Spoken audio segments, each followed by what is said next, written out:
Hey, how's it going, guys? Mr. Boss for the win here, and in today's Grand Theft Auto 5 video, I'm going to be talking to you guys about some things you might not know about the Pegasi Esky. We're going to be doing a performance/speed test review, and I'm also going to be giving you guys my buyer beware for this brand new bike as well. So, the Pegasi Esky, it's the only vehicle that has been added into Grand Theft Auto Online today, and is likely the only vehicle that will be added this week. And a lot of people have been asking me, what do you think about the bike? Is it something I should buy? Is it going to be good for performance? Is it going to be good for looks only? We're going to be touching on all of that in this video today. So as always, let's start with the price. That's going to be the first barrier to really anything and everything you buy in online. And for once, finally, I can kind of say the price is not that big of a deal here. So it's $264,000, which is still more expensive than the majority of the bikes in the game. But as far as new DLC bikes go, it's actually not that bad, especially considering the last two vehicles we got were $2.225 million and then $2 million.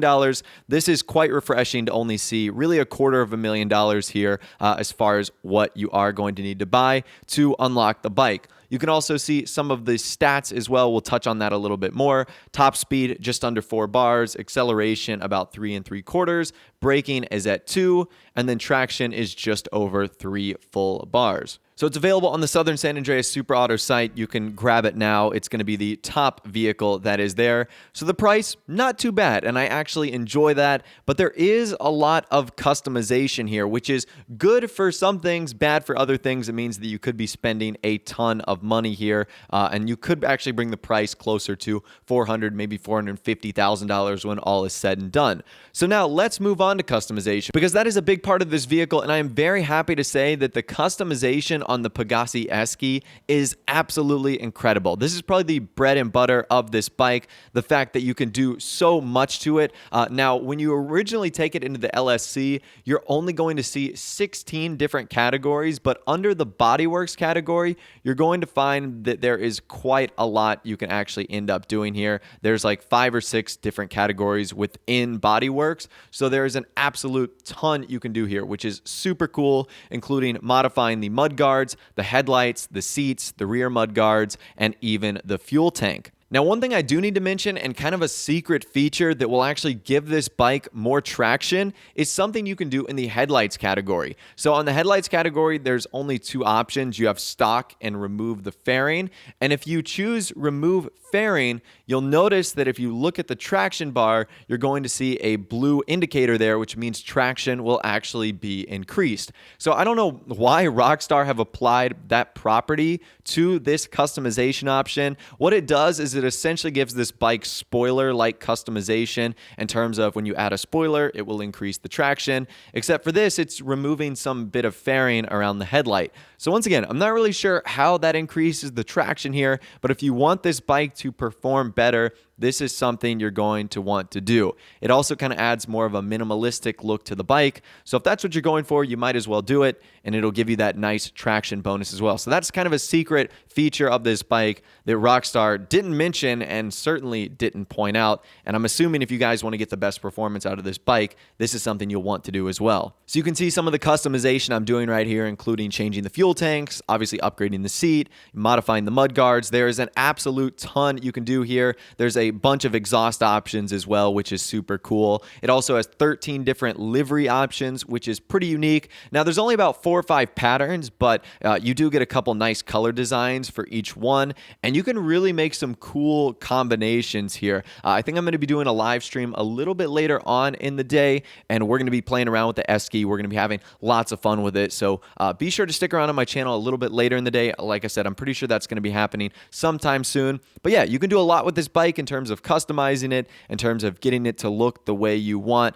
And as I mentioned, like I said, that is the bread and butter of this bike, is the way it looks and ultimately the customization of it. So on the Newswire, Rockstar actually describes this bike as a vintage throwback and an instant classic. They also describe it as purpose-built to trigger feelings of nostalgia in hipsters eager for the latest in vintage. With retro stylings that scream artisan craftsmanship, the Pegassi Esky is the perfect vehicle for beard-totting citizens of Los Santos, too cool for anything but the classics. So I'm not exactly sure how to describe this bike, but so far the consensus is that everyone thinks it's a really cool bike, and I agree as well. If we're going just off of look and customization and the way it sounds and the way it kind of feels, this is definitely a really cool bike. I have absolutely no complaints in the price department. I have no complaints in the customization department. I think we're going to be able to get some really cool designs right here.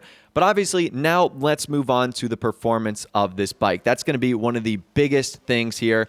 Obviously, if you buy a bike, you want to know how it's going to perform in racing and in certain performance metrics. And honestly, if you're buying this bike for performance, you're doing it wrong. The Pegassi Esky is not going to be a bike you want to buy if you're looking to use this in races. So because this bike doesn't really have the best performance, I didn't even really bother taking it around a track or a circuit. All I had to do here was really do a drag test to give you guys kind of a good idea of how this was going to perform. So you can see some of my times right here are well over 24 seconds for the drag results on the Pegassi Esky. And we obviously know if we compare that to something like the Hakuchu Drag or the new Shotaro, that it's going to be nearly 3 or 4 seconds slower than that. And on a drag race, that is an eternity. So we know that this bike is not very fast at all. There's just way too many other bikes that you could go for in the game, even cheaper options too, like the Bati or the Akuma, or if you wanted to go for the expensive ones, Akachu Drag and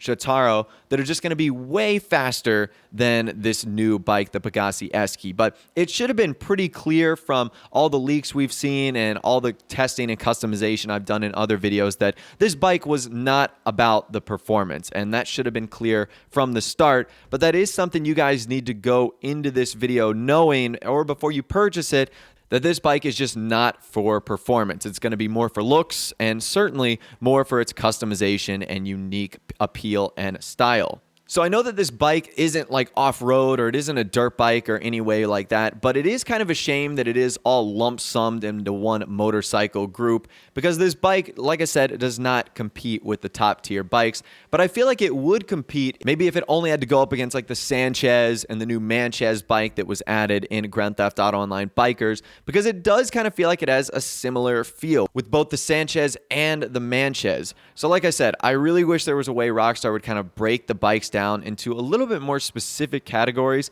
other than just motorcycles. But nonetheless, don't buy this bike for performance. You're going to simply be wasting your money. So now what I want to do is kind of talk about my overall buyer beware here. And thankfully, we don't really have a lot for this bike. There isn't much that you guys need to be aware about here. The only thing I can say regarding the price is don't get suckered into that $264,000 and think that's going to be it. There's an absolute ton of customization options you can do. Even if you don't do any customization and just max out the stats, you're going to be adding about $150,000 to $200,000 onto the bike. And then if you do any sort of the customization options, play around with the paint job, play around with all the sort of modifications you can add, you're definitely going to be seeing this bike creep up to the $500,000 to $600,000 range pretty quickly, especially if you do a lot of changes and mix up your paint jobs like myself. So do keep that in mind. I know it's $264,000, but as always, that is the base price, and that will of course change when you do other upgrades and modifications.